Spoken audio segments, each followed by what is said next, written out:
गोधडी म्हणजे नसतो चिंध्यांचा बोचका. गोधडी म्हणजे नसतो चिंध्यांचा बोचका. त्यात असतो आईच्या आपुलकीचा लळा. त्यात असतो आईच्या आपुलकीचा लळा. आजीच्या फाटक्या लुगड्याचा उबदारपणा. प्रेमाने शिवलेल्या धाग्यांचा जिव्हाळा. एक एक तुकडा जोडून शिवलेली गोधडी.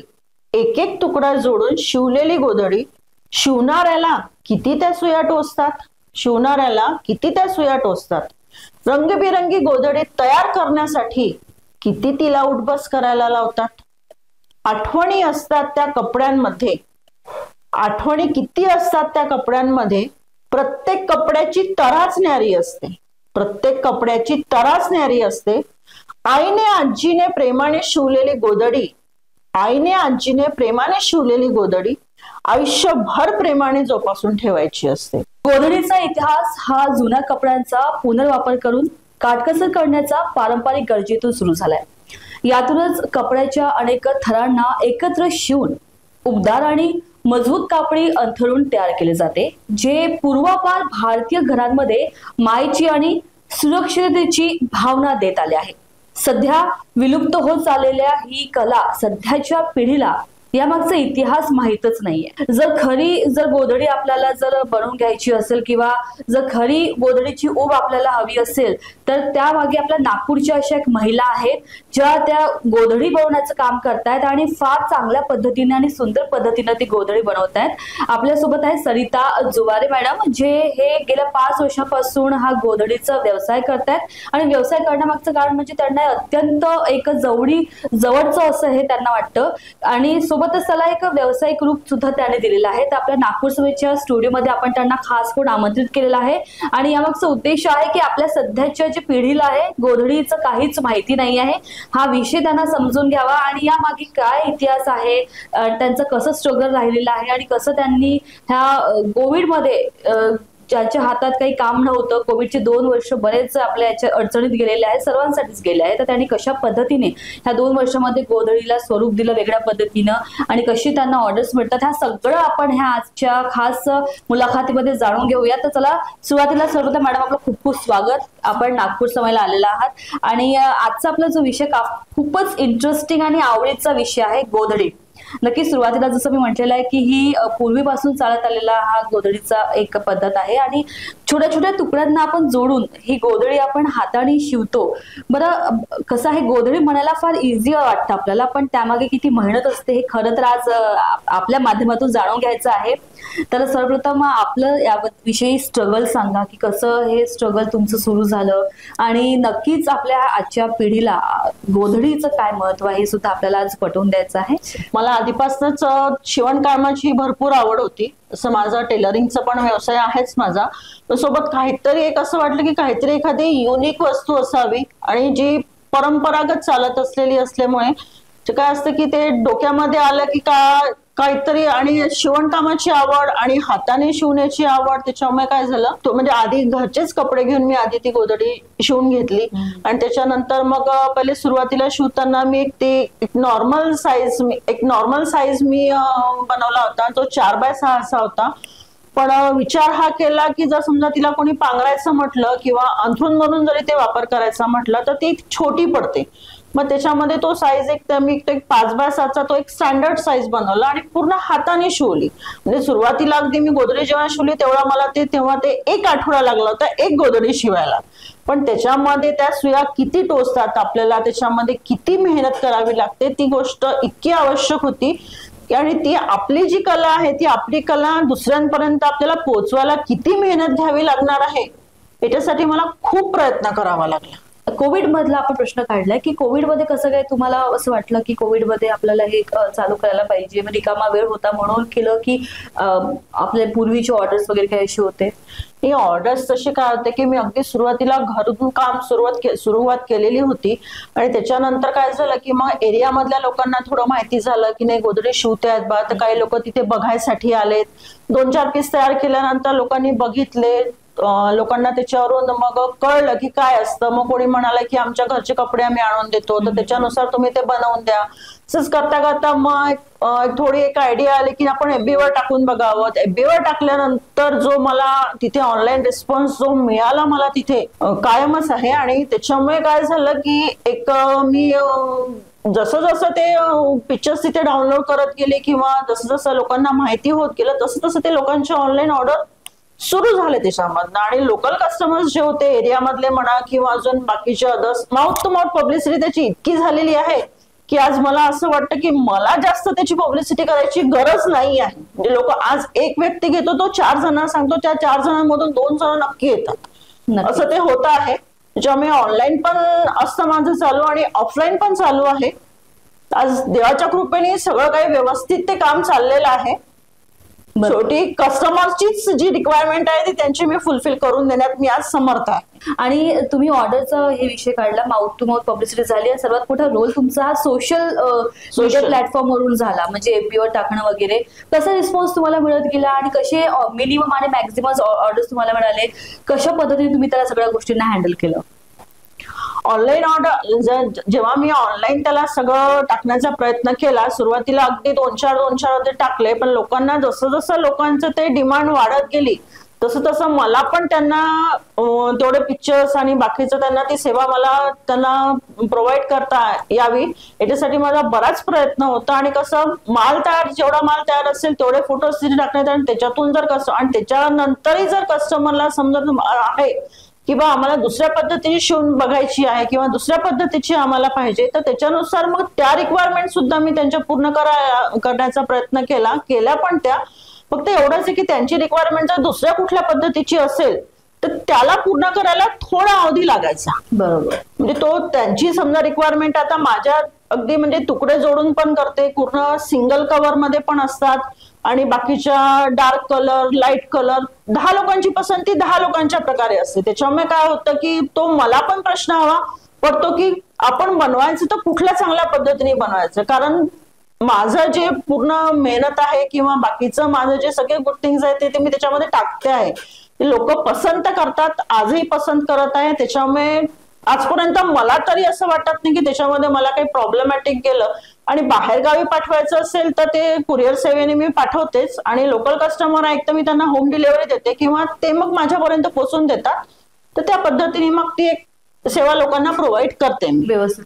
आणि जसं गोदडी म्हटलं की आपण जे तुकडे जोडून आपण त्याला स्टिच करतो, आपलं सुई असते, धागा असते, प्रॉपर पद्धतीने शिवणकाम बसून आपण ते करत असतो. जसं तर कस्टमर आता त्यांना त्यांची चॉईसनुसार जे ऑर्डर मिळतात तर त्यामध्ये ते जे कपडे आहेत ते स्वतः प्रोव्हाइड करतात, त्यांच्याकडे उरलेले कपडे असतात की ते तुम्हाला असं म्हणतात की तुमच्याकडे जे असेल अवेलेबल त्याच्यातून करून द्या किंवा त्यांचे जे असतात तर कशा पद्धतीने तुमचं ते काम होतं आणि काय त्याची रूपरेखा असते? म्हणजे कशा फक्त गोधडी म्हटलं की स्क्वेअरच पॅटर्न असतो का की वेगळे वेगळे पॅटर्न्स असतात त्याच्यामध्ये? गोधडी म्हणजे काय आहे की ती एक जर समजा आपल्याला पांघरायची आहे ते आपल्या उंचीनुसार एक त्याचा एक ठराविक बेस ठरवलेला असतो. एक सिंगल बेडची गोधडी जर घ्यायची असेल, माझ्याकडनं जर घ्यायची असेल तर कस्टमर प्रॉपरली माझ्याकडनं मी तयार केलेली गोधडी त्यांना घ्यायची असेल तर ती त्यांना वेगळ्या किमतीमध्ये पडेल. आणि त्यांनी त्यांचं मटेरियल जर माझ्याकडे आणून दिलं आणि त्यांना कुठल्या साईज मध्ये बनवून घ्यायचं आहे तर त्याचे चार्जेस मग वेगळे पडतात मग. आणि तसंच लहान बाळांसाठी पण जे असतं तर ते मी त्यांच्या रिक्वायरमेंटनुसार बनवून देते आणि कस्टमर त्यांचं मटेरियल जर आणून देतं, म्हणजे जुनं असो नवीन असो पूर्ण स्वच्छ धुतलेलं मटेरियल त्यांनी मला आणून दिलेलं असतं. त्याच्यामुळे त्यांच्या रिक्वायरनुसार कोणाला छोटी पाहिजे किंवा चौकोनी स्क्वेअर मध्ये तर चौकोनी टाईप मध्ये तर ती गोधडी अजिबातच नसते, ती नेहमी रेक्टँगल शेप मध्ये असते. आणि सिंगल बेड मध्ये 5x7 असते आणि डबल बेड मध्ये 7x7 पण असते. रिक्वायरमेंट नुसार जसं त्यांची इच्छा आहे त्या इच्छेनुसार त्यांना मी हाताने ती गोधडी प्रॉपरली शिवून देते. आणि सध्या काय काय व्हेरायटीज म्हणजे सध्या तुम्ही बनवून देतात? म्हणजे गोधडी जसं आता पांघरण्यासाठी किंवा बेडशीट साठी पण लोक वापरतात, तर काय काय त्याच्यामध्ये आणखी तुम्ही ऍड ऑन केलेलं आहे? नवीन नवीन काय तुम्ही त्याच्यात करताय? गोधडीच्याच पॅटर्न मध्ये जवळपास माझं एक दोहड पण आहे. जसं बाहेरच्या दोहडला फक्त 4 बाजूनी शिलाई असते, मी गोधडीच्या पॅटर्न मध्ये त्याला शिवलेलं असतं त्याच्यामुळे मी त्याला मध्ये मध्ये पण शिलाई दिलेला आहे. म्हणजे त्यातल्या आतला जो एक शीट कापड जो टाकलेला असतो तो हालत नाही आणि शिवायला पण अगदी सोयीस्कर असतं आणि धुवायला पण अगदी सोयीस्कर असतं. प्रॉपरली कॉटनच्या कपड्यापासून बनलेली असते त्याच्यामुळे त्याच्यामध्ये पाणी ऍब्झॉर्ब होण्याचा आणि बाकीच्या गोष्टींचा धुवायला सोपी आणि अशा बाकीच्या सगळ्या गोष्टी त्याच्यामध्ये असतात. आणि विशेष म्हणजे ती इतकी उबदार असते की एक गोधडी जवळपास माझा विचार केला ती एक गोधडी 5 ब्लँकेटला आरामात मागे टाकते. नक्कीच. ती नक्की उबदार असते. आणि त्याच्यामध्ये माझे बेस्ट आउट ऑफ वेस्ट मध्ये पण माझे बरेचसे प्रोडक्ट्स आहेत. त्याच्यामध्ये तुम्हाला साडी कव्हर मिळतील, किचन ॲप्रॉन मिळेल, डायनिंग टेबल रनर मिळेल. आणि ऍज पर रिक्वायरमेंट कस्टमर मला जे काही करून मागतो म्हणजे त्यांच्या डोक्यामध्ये जर कुठली वेगळी कल्पना असेल तर ती रिक्वायरमेंट पण मी फुलफिल करण्याचा प्रयत्न करते. अगदी म्हणजे सगळ्याच म्हणजे गोधडीचं स्वरूप आता नेमकं पूर्ण बदललेलं आहे. म्हणजे जसं तुम्ही सांगतायत की तुम्ही किचन ॲप्रॉन पासून तर डायनिंग टेबलचं जे काही कव्हर असतं आणि मुलांची जे लहान बाळांना आपण गोधडी वापरतो ते सुद्धा म्हणजे आता त्याच्यामध्ये व्हरायटी सुद्धा आता लोकांना मिळतात. आणि जी जुनी लोक असतात त्यांना कसं हे जुनं जे कल्चर आहे अडॅप्ट करण्यासाठी फार चांगलं वाटतं आणि उत्सुकतेचा विषय असतो की म्हणजे जी विलुप्त होत चाललेली जी संस्कृती आहे किंवा लोककला आहे जी हाताने आपण शिवणकाम करत असतो तर ते एक बघण्याचा दृष्टिकोन त्यांचा पूर्णपणे चेंज होऊन जातो की त्यांना एक हवंसं आणि जवळचं वाटतं. आणि आता सध्या ज्याच्यामध्ये विलुप्त होत चाललेली ही जी गोधडीची लोककला परंपरा आहे तुम्ही आपल्या पद्धतीने आता लोकांच्या माध्यमात तुम्ही ते आणताय त्यांना समोर घेऊन येतात. आणि बरं तुम्ही त्याच्यामध्ये एक्झिबिशन लोकल एक्झिबिशन मध्ये सुद्धा तुम्ही तुमचा एक स्टॉल लावताय त्याच्यामध्ये कसा रिस्पॉन्स तुम्हाला मिळतोय? लोकल एक्झिबिशनचा म्हणजे मी आजपर्यंत 5 वर्षापासून मी लोकल एक्झिबिशन करते आहे. म्हणजे पहिल्यांदा जेव्हा मी लोकल एक्झिबिशन मध्ये मी बसली तेव्हा मला नो प्रॉफिट नो लॉस मध्ये 1 वर्ष मी तब्बल एक्झिबिशन मध्ये मी बसली. जोपर्यंत माउथ पब्लिसिटी होत नाही एक कस्टमर तुमच्याकडे येणार नाही तोपर्यंत दुसऱ्या 10 लोकांना तो सांगणार नाही. आणि असंच करता करता मग दुसऱ्या वर्षीपासून माझी लोकल कस्टमरचे ऑर्डर्स जे सुरू झालेत. म्हणजे आज परिस्थिती अशी आहे की एक्झिबिशन आला लोकांना माहिती असतं की त्याच्या ऍड होत असतात तर लोक मला मॅडम तुमच्या एक्झिबिशन मध्ये स्टॉल नाही आहे का? आम्ही येतो. ते तिथे मला आणून देतात. त्यांचे कपडे तिथे मला ते आणून देतात किंवा मला घरी आणून ते प्रोव्हाइड करतात किंवा मी त्यांना ती सेवा देते की डिलिव्हरीसाठी मी त्यांच्याकडे जाते आणि त्यांना नेऊन पण देते पूर्ण माल रेडी झाल्यानंतर. तशा प्रकारचे तो एक तिथून जो लोकल कस्टमर माझा तो सुरू झालेला आहे तो अगदी म्हणजे लोकल कस्टमर आपला जो त्यांचं जे मटेरियल असते ते करून त्यांच्या पद्धतीने शिवून घेण्यातच त्यांना जास्त आनंद असतो. आणि बाकी माझ्याकडची जर घ्यायची असेल त्यांना तर ते माझ्याकडची पण घेतातच असं काही त्याच्यामध्ये नाही. आणि याच गोधडीमध्ये मी एक सेट असा बनवलेला आहे की जे एक थोडी फार एक जाड चादर असतं आणि त्याच्यासोबत 2 पिलो कव्हर असा पण सेट बनवलेला आहे. दोहळ वेगळे आहेत आणि बाकी ऍज पर रिक्वायरमेंट कस्टमरच्या याच्यानुसार त्यांना जसं असेल तसं मी बनवून देण्याचा प्रयत्न करते. मॅम मला सांगा की जसं आता आपण लोकल नागपूरच्या एक्झिबिशन मध्ये आपण आपला स्टॉल लावला रिस्पॉन्स आपल्याला मिळतोय अशातच जर कोणी म्हणेल की ऑनलाईन आम्हाला म्हणजे तुम्ही पुरवता का किंवा बाहेरचं वगैरे तुम्ही एक्झिबिशन वगैरे कव्हर करता का तर अशा वेळेस तुम्ही सिच्युएशन कशी हँडल करता? म्हणजे तुम्ही बाहेर वगैरे जात असता ते करायला? बाहेर वगैरे जाते मी एक्झिबिशन्स मध्ये. आधी सुरुवातीला 2 वर्ष मी बाहेरचे पण एक्झिबिशन्स केले पण त्याचं काय होतं की ते बाहेर गेलं की ते लोड इतकं असतं डोक्यावर की आपल्याला आपला माल घेऊन जाणे पूर्ण बॅग्स घेऊन जाणे सगळं तिथे हँडल करणे तिथे 5 दिवस राहण्याची सोय आणि बाकीच्या सगळ्या गोष्टी. त्याच्यामुळे मग ते 2 वर्ष मी अनुभव घेतला पण मला ते असं वाटलं की तिथल्या एक्झिबिशन्स पेक्षा म्हणजे बाहेरगावच्या एक्झिबिशन्स पेक्षा मला लोकल मध्ये मला जास्त रिस्पॉन्स मिळतो.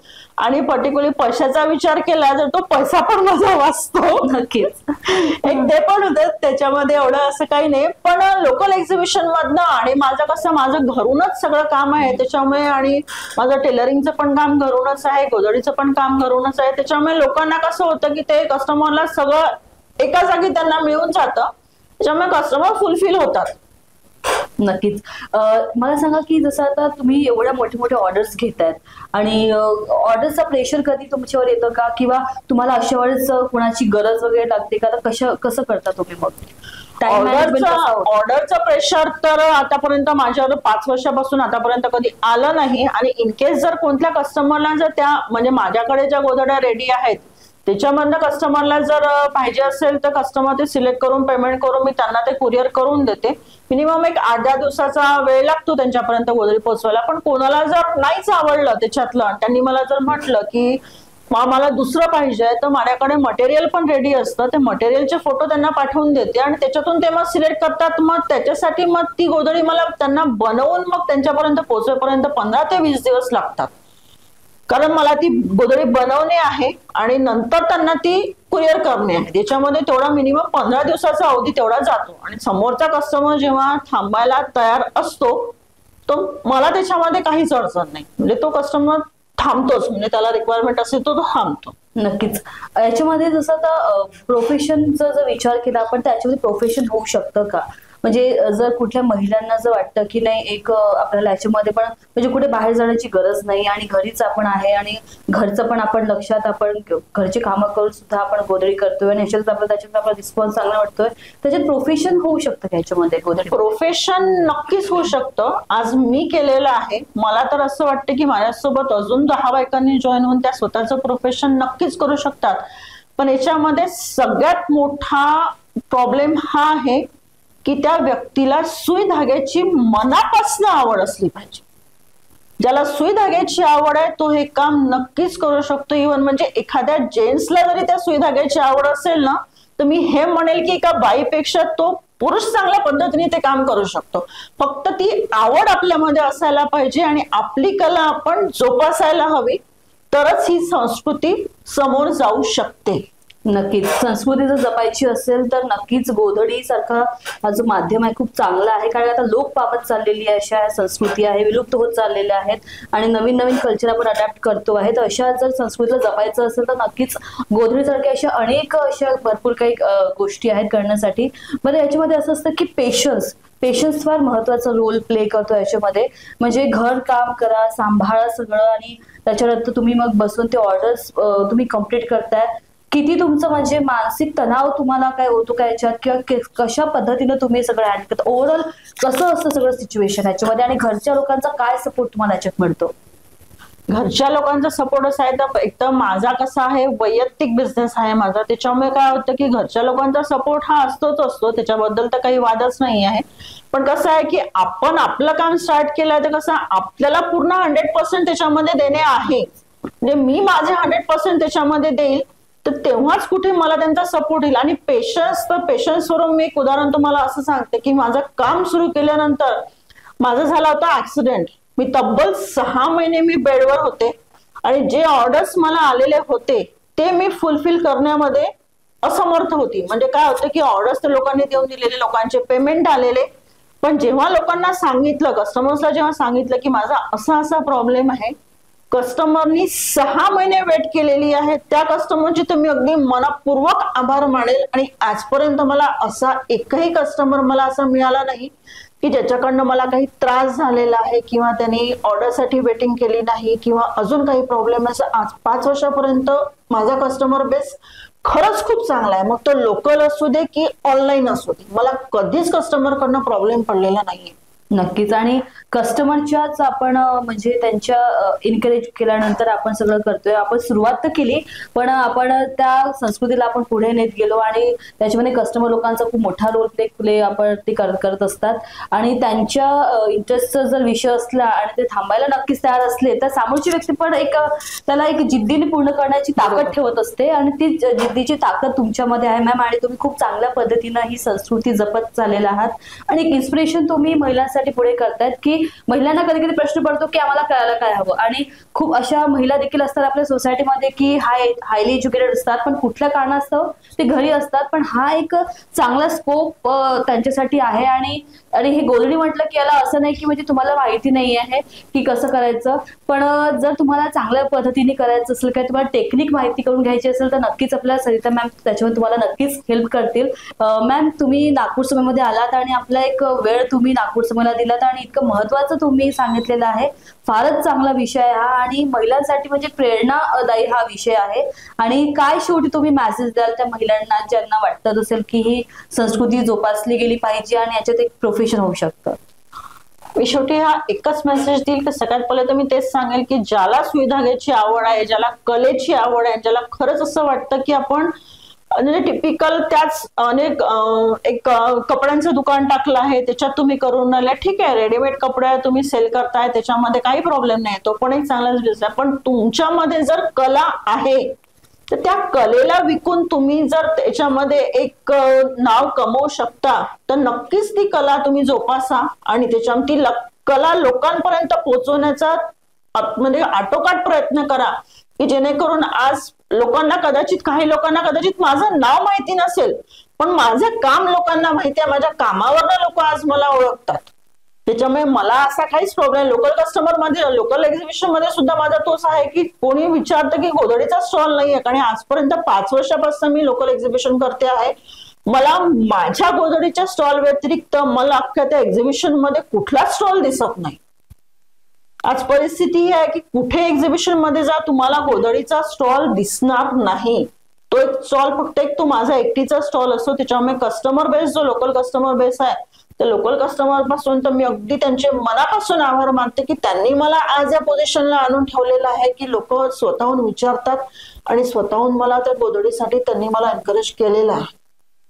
तुम्हाला कला जोपासायची असेल तर नक्कीच तुम्ही आपली कला जोपासा आणि याच्यामध्ये पण तुम्ही करिअर करू शकता. जर तुमची जिद्द असेल, तुम्ही एकनिष्ठ असाल आपल्या कामासोबत, तर तुम्ही नक्कीच याच्यामध्ये करिअर करू शकता. हा एकच संदेश मी तुम्हाला देऊ करते. नक्की. थँक्यू सो मच मॅम, तुम्ही इथे आलात आणि तुमचा एक किमती वेळ तुम्ही आजच्या मुलाखतीला दिला आणि फार चांगली माहिती तुम्ही आपल्या दर्शकांना दिलेली आहे आणि दर्शकांनी ती समजून घेतलेली आहे. आणि जसं मॅडम म्हणतायत की हा जो बिझनेस आहे, ही जी संस्कृती आहे, ते दोघांचं मिश्रण करून ते करतायत आणि कुठल्याच प्रकारचा त्रास न घेता हा बिझनेस तुम्ही ग्रो करू शकता. आज जर आपण विचार केला की आपल्या सोसायटीमध्ये आपण अशा वस्तू विकत घेत असतो जे टेम्पररी बेस असतात आणि त्यांचा मजबूतपणा काहीच नसतो, पण गोधडीसारखा जो मटेरियल आहे, जे एक पॅटर्न आहे, ते वर्षानुवर्ष चालत असलेली ती लोकसंस्कृती आहे, तो एक प्रकार आहे आणि त्याच प्रकाराला घेऊन, त्याच संस्कृतीला घेऊन जुवारी मॅडम काम करतायत. आपलं त्यांनी त्याच्यामध्ये अस्तित्व निर्माण केलेलं आहे, स्वतःला सिद्ध केलेलं आहे आणि समाजामध्ये आज त्यांचं नाव ह्या गोधडीमुळे फार चांगल्या पद्धतीने लोकांच्या समोर येत आहेत, प्रकाश झोतात ते येत आहेत आणि फार चांगलं काम ते करतायत. तर नागपूर समयच्या टीमकडून मॅडम आपला खूप खूप अभिनंदन आणि खूप खूप शुभेच्छा आपल्या पुढच्या भविष्यात आणि पुढच्या वाटचालीस. नमस्कार. आपण बघत आहात नागपूर समय आणि अशाच महत्वाच्या आणि प्रसिद्ध झोतीत आलेल्या अशा महिलांना, पुरुषांना आपण आपल्या समोर आणूयात. तोपर्यंत बघत राहा नागपूर समय.